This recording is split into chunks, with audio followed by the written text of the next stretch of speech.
Soon with Cheltenham, come 1 week, it'll all be over. Oi, oi, it is December, there's loads of decent racing, but of course there is the December meeting at Cheltenham. Friday's final declarations have just come through, so I'm going to skim through each of the races and tell you what I sort of fancy. This one will be a shorter video. I know I always say it and I always waffle on, but without waffling, let's crack on. First race, 12:05, is a novice hurdle race. Only a small field, there's only 6 runners in it, but a couple of exciting ones. JPR1 for Colin Tizard. Won an okay race. I say an okay race. It looked like it was quite good because Iron Maximus was in there, but we've already talked about him before and the wobbly legs and don't trust the bumper form, yada, yada, yada. But JPR1, Tizard said after they sort of fancied him a little bit. I think they picked him up from a schooling bumper where he won that over in Ireland. Like, well regarded, well thought of horse. Went and did it. 4-year-old, would expect him to come on from that. Looks like he could be a potential weapon. Then you've got Harter Douleries for Harry and Dan Skelton. Now, this horse won at Warwick last month. Like, really, really impressive, regardless of the depth of the field that was in there, because we didn't really have any substancy, big-name horses like JPR1 when he beat Iron Maximus.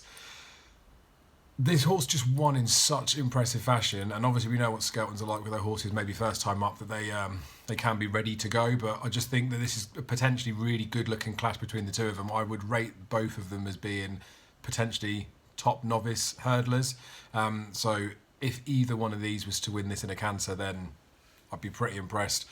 I'd like to say that they probably wouldn't be too much between them, so we might see a decent battle and we'll see guts and ability for each of them. We saw how JPR1 cracked on and got on with his win, but yeah, if one of these goes and dots up, then they're absolute worldies. It wouldn't be in the slightest an interesting betting heat for me at all. Like, they're both going to be short for good reason. I wouldn't want to take one with anything else in the field.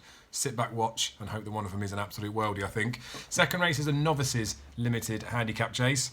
Horse in here, Courage Rambler, that I saw run at Aintree. Was there with a few good judges that day, and I think that all of us pretty much fancied this horse to go and win. Then the step up in trip was the one that looked like it was going to suit for this horse.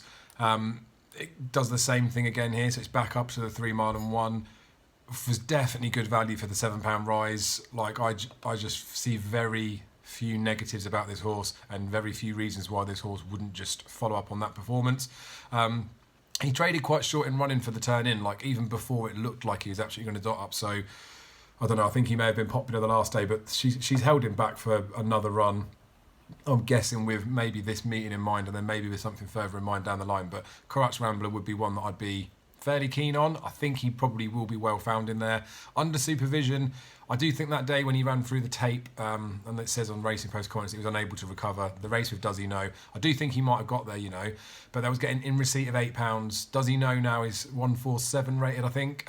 Whether he's actually right up to that or not, I don't know. This horse is 136, so you add the £8 difference there, makes it mid 140s. It's just probably is around about where he should be, but maybe he might lure a bit of price in there. But yeah, Courage Rambler would be one I'd be very interested in the 1240. Again, price dependent, but all down to your own in terms of value, isn't it?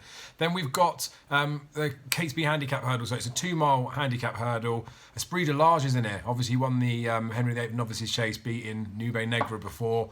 Been absolutely woeful since, been tried in hurdles. It's down to 138, but nah, just couldn't be interested in there. We know it's a yard that potentially can set things up to win. The Ruckers, the owners of this, just don't seem to have much form. Not that you like owner form could possibly be a thing, but it's just a little bit surreal with what's going on with them. But in this race, there is one that I'm very interested in Broomfield Berg.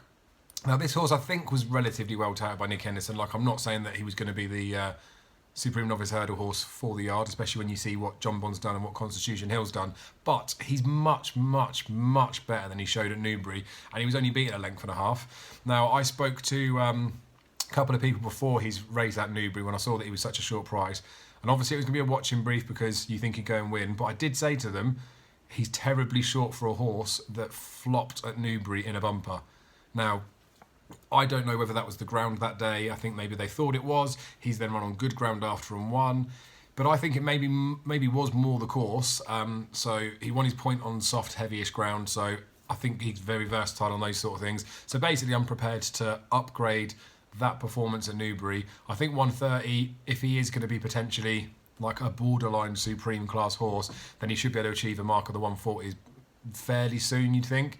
Not saying he would be a supreme horse, but I just think 130 is light enough. Like you couldn't really rate him higher than that on what he's done, but I do just think that those couple of like emphatic, well, the bumper win and then the emphatic novice hurdle win last year at Warwick, or earlier this year, I just think he's clearly got tons of ability, and I think he's the sort of horse that looks like he's got much more than 130 about him. So maybe he's vulnerable to only running on the right sort of tracks, but I'd be happy to take a punt on him. I think he might be fairly well found in the market, but I would just be staggered if his horse wasn't much better than 130. So for me, looks absolutely thrown in. Then we've got Mare's Handicap Chase. Would never be the sort of race that I'd want to get too involved in, so I won't waste your time on that. We'll just skip through.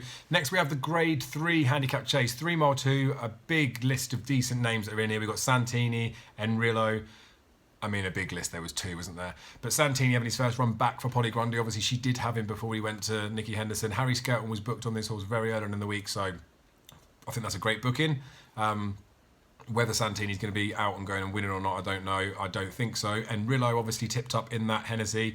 Fairly quick turnaround for him. The mark looks very workable. This is obviously a much, much weaker race than what the Hennessy would have been, so you'd think he's got a proper chance and rightful favourite. Mr. Fogpatches is going to come over representing Ireland, only a few pounds higher than his mark over there. This trip suits him. Would be a very interesting one. It would be a race that I wouldn't particularly be looking to get too excited and betting in there. I just think it would be nice to see how Santini has a spin round. And Rillo should be able to get a stone from him and be able to give him a beat. And even if Santini does run up to not what he's capable of, because we know he's probably a 160s horse at his best, but it would just be nice to see what Santini does more than anything. And I do like Enrillo as a horse. He was a horse to follow for me for a couple of seasons back. Nice to see him go. We'll just have to see with him, won't we? We've got the Crystal Cup cross-country handicap chase after this. So basically, it's just another handicap cross-country, isn't it? Back on the Lash obviously won and was well supported winning earlier this year. Plan of Attack, I thought, for me, was probably the one that I would take out of the race. I thought he ran really well. Looked like he was bound to step up on the race for that. Balco de Flo's in there again with Rachel on board. So again, it keeps the weights down for a lot of this and it chucks a load of these horses out of the handicap. So, I mean, a lot of people will probably just fancy back on the Lash again. I would be more on the side of Plan of Attack. Diesel Dalier obviously ran really well. Singing Banjo ran really well in there too. So we're going to have the same, probably, horses in the mix again. If I was to side with someone and forced to have a bet, I would go for Plan of Attack. And he's lucky number 7, but wouldn't be one for me to actually get too excited about. Midnight Maestro for Edna Bolger is a very interesting runner. Relatively well found in the market, but because we've got all those names that I've mentioned before, he's probably an all right price. Now, he ran Punchestown Banks course in November, so in around the November meeting as well. Ran really well, was only beaten a few lengths, really, 7 lengths I think it was in the end, and gets in over here off of a £4 higher mark. Now, we know what JP's like with these sorts of horses. We know what Edna Bolger's quite like with these types of horses. So suspect that he'd be fairly popular. And then obviously if he was going to be one to go and win or run well in a cross-country come March, in receipt of weight for a few of these horses, you probably think the Midnight Maestro could go quite well. Only got to give a couple of pounds to Plan of Attack and a few pounds to Singing Banjo and Diesel Dalier. So again, when it comes to March off a level weights, it'd be a slight benefit, but it's only a few pounds in there. So yeah, a few to watch in there. It'll be a good race, I think. Good race to watch. Then there's a handicap hurdle right at the end of the card. Now, Sporting John's in here. Obviously, there was a chance that he could have gone for a long walk hurdle, but not going to happen. He's up, obviously, from winning last time. He beat On a Gathering Storm. I think there's a £3 swing between the two of them, or maybe a £5 swing, £6 swing. £4, £5, £6. There's a few pound swing between the two of them. Don't think it's enough to reverse the reform, to be honest with you. On a Gathering Storm was fairly weak in the finish, whereas Sporting John was doing his best work late. He's 151 rated. Obviously, he's giving weight to everything in here. But if he is going to progress and step into a potential Stayers Hurdle horse, which I think lots of us were hoping he was going to be after that handicap, he needs to be going and doing it here. Now, he didn't win that handicap the last day like a Stayers Hurdle winner for me. He was put up by me when he was a 14-1 poke for the race. Now he's a 7-4 poke after going up in weight. Obviously, we know that his form is there. We know that his well-being's there. He's just quite an erratic horse, isn't he? So fingers crossed they've sorted out whatever issues they've had with him, and we're now going to see the Sporting John progress as he should do. If he is progressing as he should do, and we do see the real Sporting John, then I see no reason to take him on. So for that reason, it'd be an absolute no-bet race for me. Like, he's too short to take a bit of a risk with. Like you could never really pile into this horse, I don't think. But I wouldn't want to be wasting money trying to take him on. Look, he's a 7-4 poke. There potentially could be some each way value in and around somewhere else. On a Gathering Storm that was second, he's 5-1. He's second favourite on the prices that I can see here. I would be maybe against him. I don't think that the weight swing is going to change the result.